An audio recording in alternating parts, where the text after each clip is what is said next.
Hi, everyone. Thanks for tuning in. I have a quick question for you. Did you know that beavers, those iconic Canadian mammals, make excellent firefighters? It's true. I'm Kathy Mueller, host of Wild About Wildlife, and this month, with all the hustle and bustle of the holidays, we're doing a best of episode.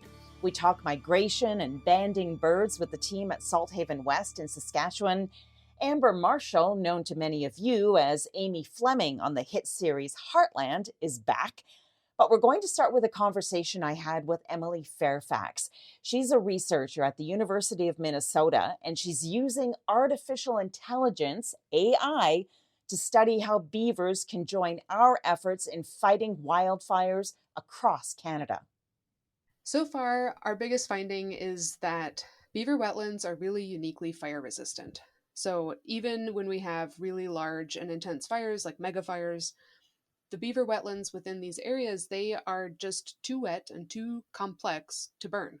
And this is something that is happening really consistently and reliably across different states in the American West. And I've recently expanded this research out, and we're looking at a whole bunch of other places. We're looking in Canada, we're looking in the eastern United States, we're looking in Alaska. And again and again and again, the beaver wetlands are not burning during wildfire. And that matters for the beavers, like they don't want to be caught up in a fire, but it also matters for all of those other organisms that call the beaver wetland home, which is a lot of them, because remember, beaver is a keystone species.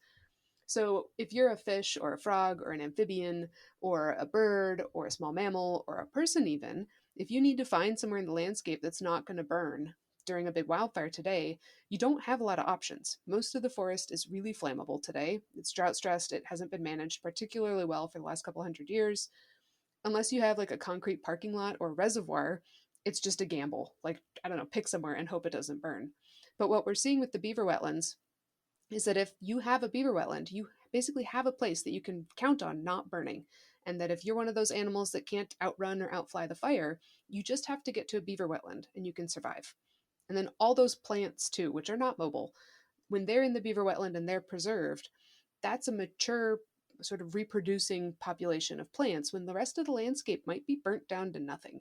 It might just be seed bank left in the soil, if that. Some of these fires are burning really deep into the soil. So the beaver wetland is preserving habitat for animals, but it's also preserving the vegetation that is the foundation of habitat and can help recolonize that after the fire. That is absolutely incredible.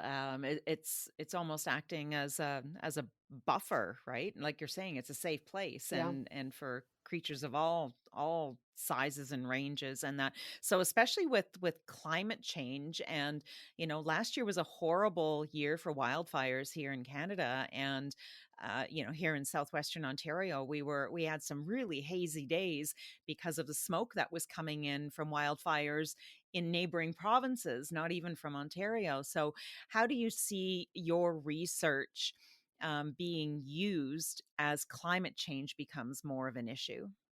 I've seen my research be used a few different ways. One of them is as this sort of collaborative effort with fire mitigation. So there's a lot to do with fire mitigation. I've looked at some of the fires that Ontario had over the last few years, and like massive, absolutely massive fires. The scale of work that's needed to protect all of that boreal forest and all of those peatlands is very difficult to like overstate. Like it's a lot of work.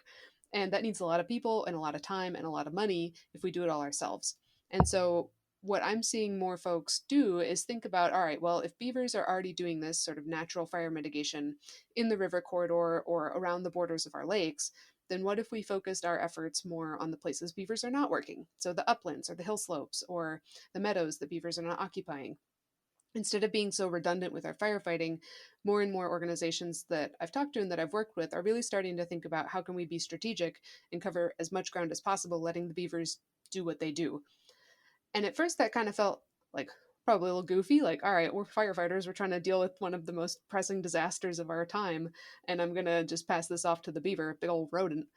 Um, but weirder things have happened. So many places just turn goats loose on the landscape because they want the vegetation thinned. And it's like, okay, well, we already have trusted other animals with our fire mitigation work. I guess beaver's just part of the crew. So that's happening. And then I've also seen folks really try to be uh, more strategic when they think about ways to increase the fire resistance of their landscape, especially if they're a place that does not have beavers right now. And they know they have a lot of vulnerable riverscapes, or they have like threatened fish populations that can't have ash on their gills. They think, all right, well, where can we encourage beavers to come back? Where can we build what are called beaver dam analogs, or fake beaver dams, to start simulating what the beavers do when we don't actually have the beavers there to work with right now? And then cross our fingers that beavers show up and we can work with them, because they're definitely more effective at building dams than we are, at least at the beaver dam scale. Um, and, you know, sort of all hands, all paws on deck with this. People are trying to be as strategic and as efficient as possible, because I think what we learned last year with the wildfire season especially is you never know when it's going to be an explosively huge year, and we don't really have a ton of time to goof around and twiddle our thumbs. Like, if there's a potential solution, let's get it in action. Yeah, and then it's great to hear that you're getting some buy-in about the idea of using the natural resources that we already have out there. Is there any thought about splitting up beaver populations and relocating some already existing beavers, as opposed to encouraging them and hoping that they'll eventually go where we want them to go? Yeah, so in California, they recently established a beaver restoration program within the California Department of Fish and Wildlife. And last October, they did a relocation. They brought a family of beavers up to Mountain Maidu Consortium land, and they introduced them there. And that is a place that has had a really rough history with wildfire and that needs more fire protection. And so that was a strategic choice of bringing beavers back to indigenous land where they belong and where they're culturally significant, of bringing beavers back to a place that has had a really tough time with big wildfires and will probably have a tough time with wildfires again, and bringing beavers to a place where they're not going to be in such constant conflict with people. Like, a lot of these beavers that are being utilized in relocation processes, they're being taken from cities or from farmland or from ranch land where people are not tolerating the beaver. So moving them gives them a chance at life, as well as gives us a chance at getting some of those benefits. You're using AI to find where the beavers are and where their dams and lodges and that are. How much of a game changer is that, to be able to use artificial intelligence? It's been such a game changer. It speeds everything up so much. Like, before, if we were mapping out all the beaver dams in a given fire scar, let's say it's a 100,000 acre fire, there could be anywhere from 100 to 1,000 beaver dams within there.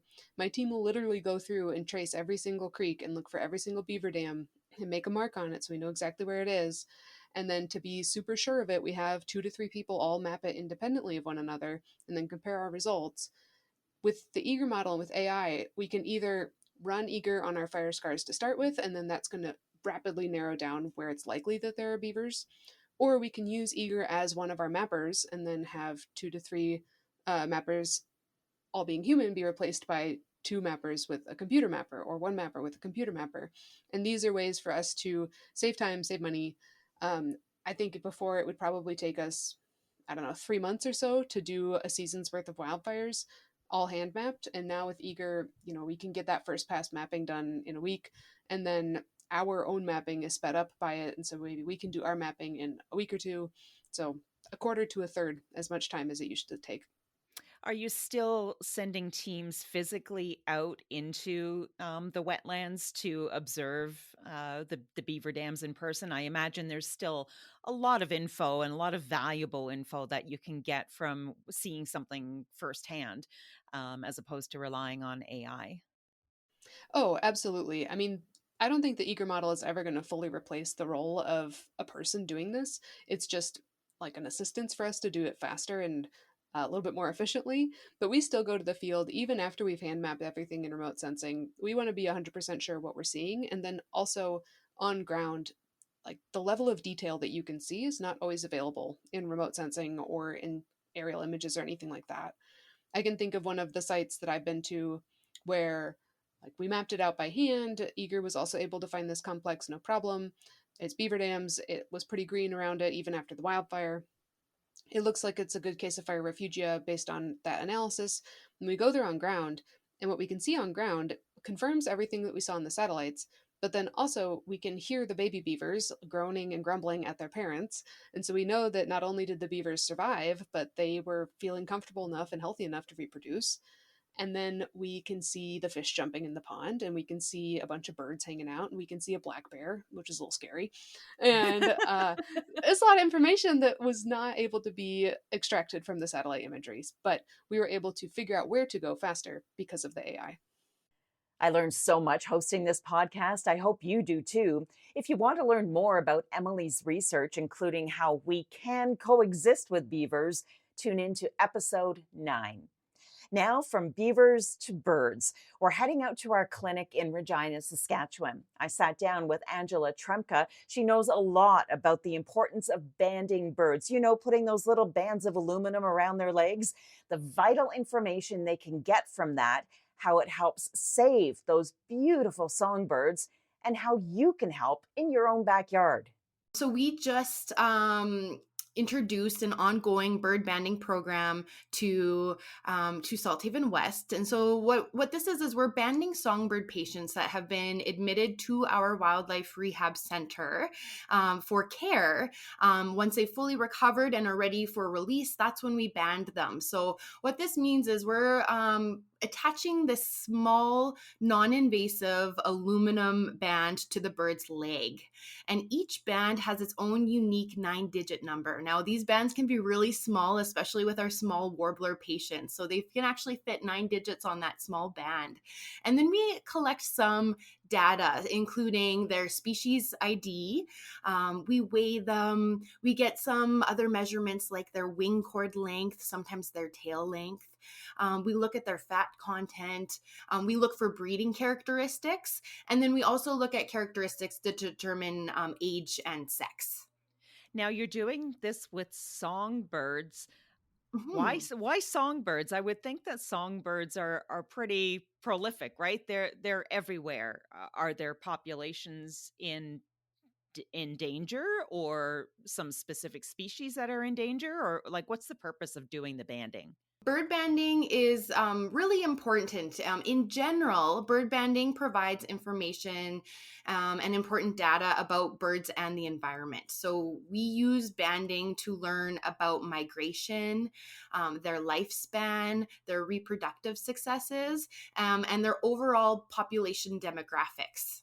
So it helps us monitor the number and species of migrating songbirds, and that helps us understand bird trends.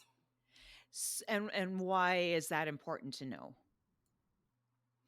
It helps us provide insight into ecosystem health and the longevity and the movements of birds, and whether birds are in decline. So if a bird is banded by you and then it migrates somewhere and ends up at a different rehabilitation center because it's got this band on it, can that rehabilitation center, what, they just plug in that number into a database somewhere and they'll get information about it? Is that kind of how it works? Exactly. So the data is submitted to the Bird Banding Office and Birds Canada. And so this is a North American-wide project. And all of this information is available for researchers, but anybody can report a bird band if they come across one. So either through taking a lot of photos and being able to kind of stitch that band number together, or coming across a deceased bird, or if another banding station happened to catch a bird that was already banded. Okay. And how would somebody go about doing that? I guess if we could focus on doing that in Saskatchewan or doing it here in Ontario, are you going to your provincial Ministry of Natural Resources kind of website? Yeah, all you have to do is Google report a bird band, and the website will pop up and it'll ask you to report that 9-digit band number, and then you can report it, and you'll actually get a certificate that will tell you who banded that bird, where it was banded, when it was banded, and then you can get an idea too of how old that bird is and where it's traveled from. Why did Salthaven West decide to launch a banding program in the first place?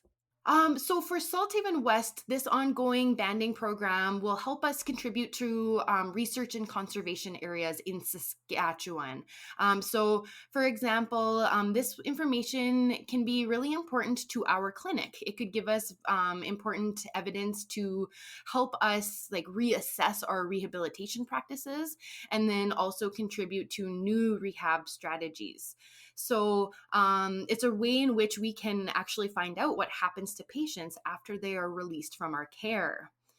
So I can give you a really cool example. It's not a local example, but there was a rehabber in the States, a center that released a bird, and they spotted it 9 years later breeding successfully. So the fact that birds can thrive and survive that long after release is a really great testament to the work that wildlife rehabilitation centers do. And there needs to be a little bit more information on that available, so we can get more of that information through a bird banding program. And you mentioned right at the beginning that the band is non-intrusive, so it doesn't interfere in any way with the bird's ability to live, to hunt, to mate, to raise young ones in no way whatsoever. No, these bands they're aluminum and they're incredibly light, and we have different sizes of bands depending on the species of bird. So our very smallest bird will get the smallest band that we have available, and that band will make sure that it fits on that bird's leg very well, so that it won't go over the toes or past the ankle, so it won't get stuck on a joint, and it'll be able to rotate freely. And after a little while, the bird won't notice it there. Of course, the first time you band it, the bird's going to be like, okay, there's something funny on my leg. But eventually, after getting used to that, they're not going to notice it. That was going to be my next question, is that there must be a reaction when they first have this addition to their leg. Yes, especially if they're very curious birds. So especially like grackles. So the common grackle tends to really notice it right away, and then they're trying to like they kind of feel it, and they're like, "Hey, what is this? And why is it there?" And okay, it rotates, and so that's why with larger birds like raptors, there's actually a different kind of band that is put on, and that's called a lock-on band, and that is to ensure that raptors, because their beak is built to with force to be able to like pry things open. The lock-on band helps keep that band on.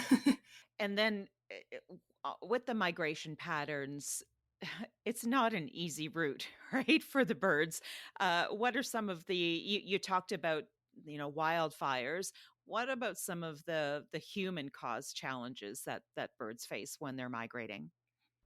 Yeah, much of the bird losses that we're seeing, and in fact, so there are 3 billion fewer birds in North America today than there were 50 years ago. And so a lot of that loss can be attributed to human activities. So we see a rise in injured birds in need of rehabilitation at Salthaven due to a lot of those human caused challenges. So, and this is especially during times of migration.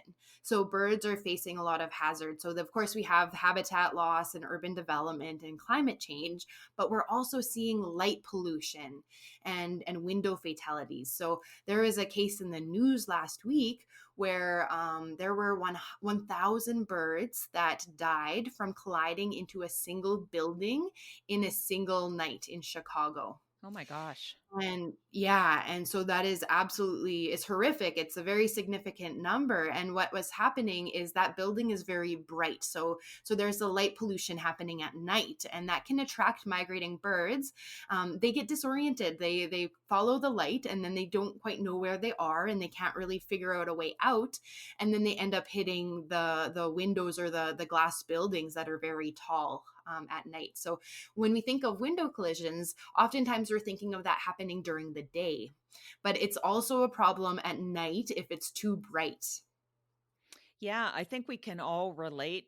Probably most of us have been home at one point or another where we've heard a smack into the window, and there's a bird that's flown into it. So, what can the average person, homeowner, do to try and avoid some of those window strikes? Yes, the best thing we can do is avoid them so that they don't happen in the first place. One of the products that I really recommend, it's called Feather Friendly Window Tape. And it's this little kit. It's really, it's quite affordable and easy to install. And essentially, you're putting these little dots on the outside of your window, and they come in strips. So it's really easy to install them. But they're placed every 2 inches apart so that even your smallest warbler can then see that there is a window there, and they avoid it. So the reason why they're running into our windows is because they can't see the glass and they don't understand the concept of glass. So they think that they can fly right through. So by putting this product on and these dots every 2 inches, they all of a sudden see these dots, and then they know that they have to avoid that. That's a flat surface that they would run into otherwise. Tune into episode 3 if you'd like to hear more of my conversation with Angela. And last but not least, Amber Marshall. She actually volunteered with us when she was a teenager, and although she's gone on to do many great things, including starring in the TV series Heartland, animals in Salthaven remain close to her heart. We talk about how her art is in many ways imitating her life, her rule of thumb when working with animals, and learning to understand animals speak. I believe that myself and my character have kind of merged together over the years. And that's one really cool thing with a show that has this much longevity is that the writers, they get to know me and I get to know my character. And there's kind of that overlapping that happens just naturally because for myself, I do live on a ranch. I have horses and cows and dogs and cats and birds and all kinds of things. And so it's almost like I'm training for my role every day because I wake up, I go out and do chores. I experience a lot of the same things that my character does. And so when I go to set and I'm able to dive into those stories, and yes, they're all fictitious stories, but the writers will look at things that happen in my life and say, oh, that's really cool. Can we use that as a story? Or, oh, I saw what you did with that horse. Can we use that? And so that's where I say that life kind of imitates art and vice versa, because the more I live this life, the more I am, a ranch girl in Alberta, the more that my character makes sense to me and the more I can make it believable. So I think that's one thing that has been right from the beginning has been such a blessing for me is the fact that I was so close to my character in the beginning. So it wasn't a huge transition. It wasn't like I was a downtown Toronto girl who had never seen an animal before and got thrown out into the hills of Alberta with all these horses.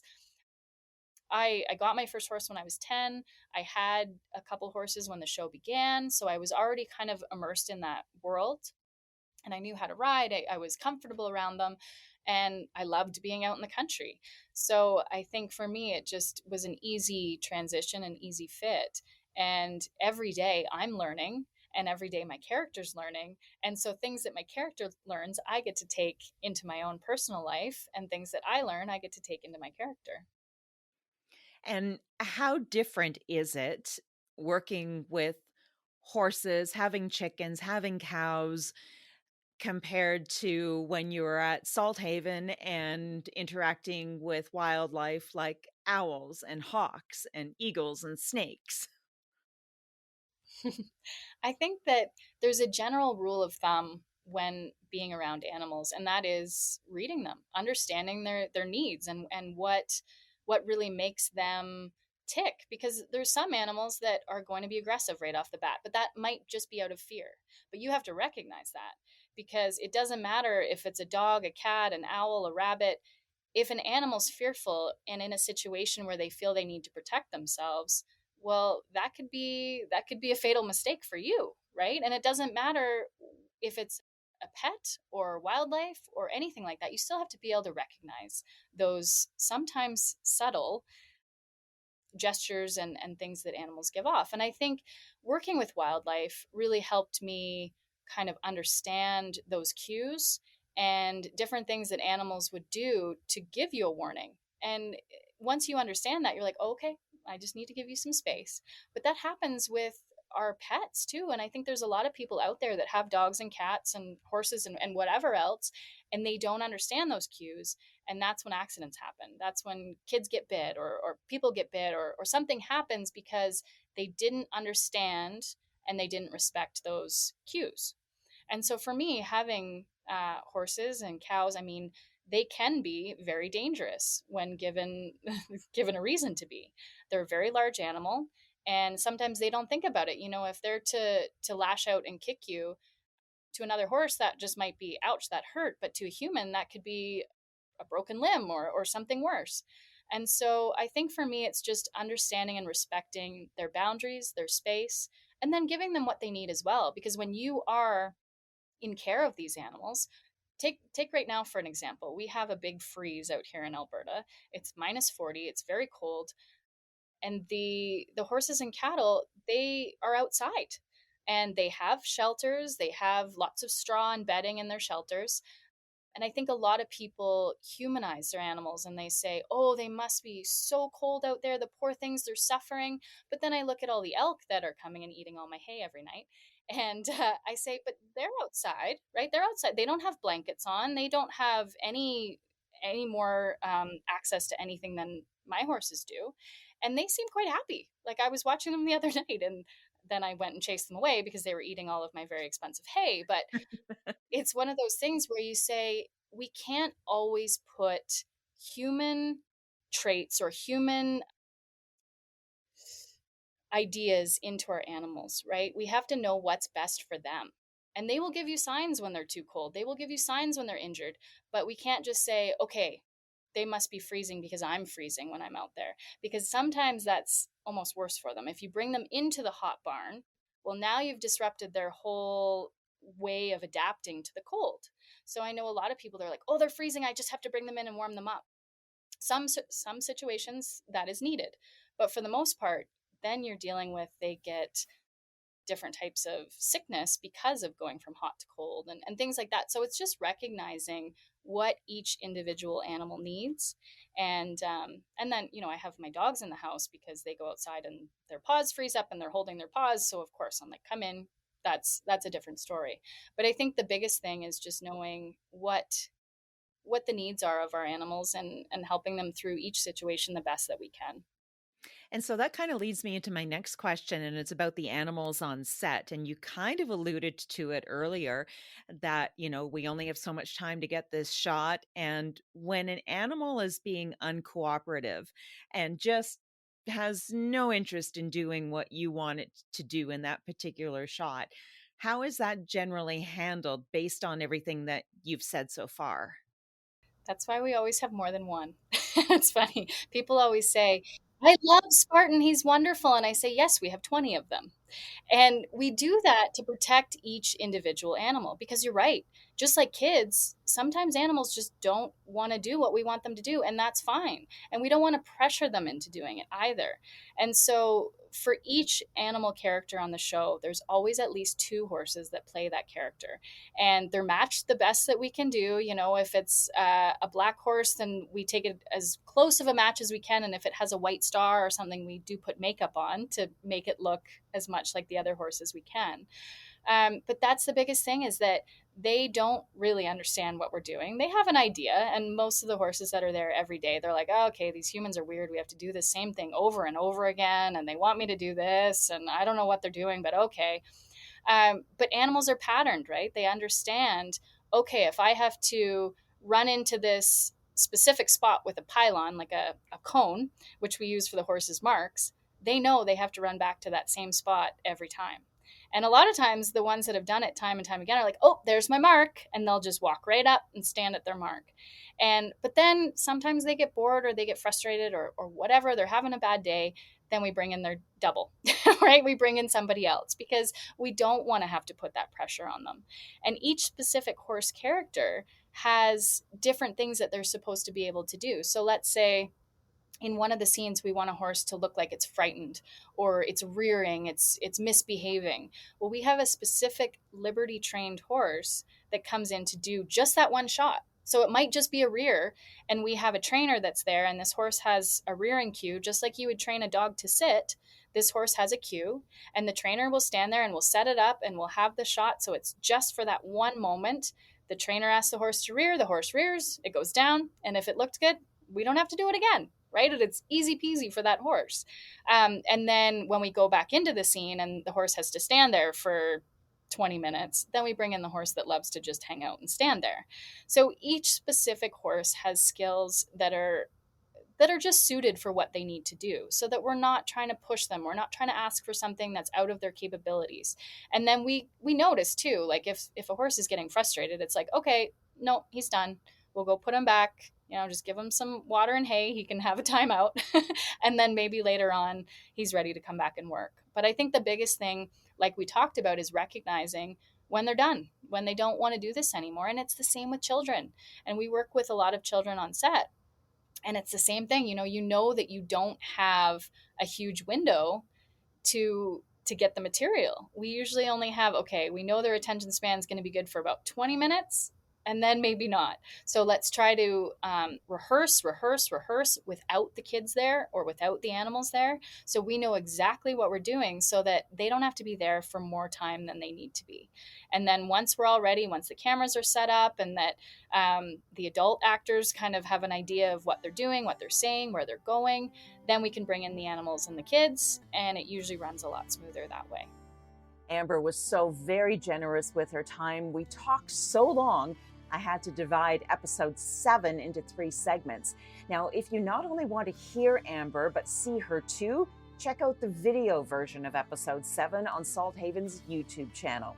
Whether you're a first-time listener or a long-time fan, I greatly appreciate you spending some time with me today. I have some big things in store for 2026. It includes taking a trip across the pond to discover wildlife we don't have here in Canada. As always, you can find Wild About Wildlife on Apple Podcasts, Spotify, and YouTube Music. We also link to it through our website at salthaven.org. I'm Kathy Mueller. From all of us at Salthaven Wildlife Rehabilitation and Education Center, happy holidays to you and yours.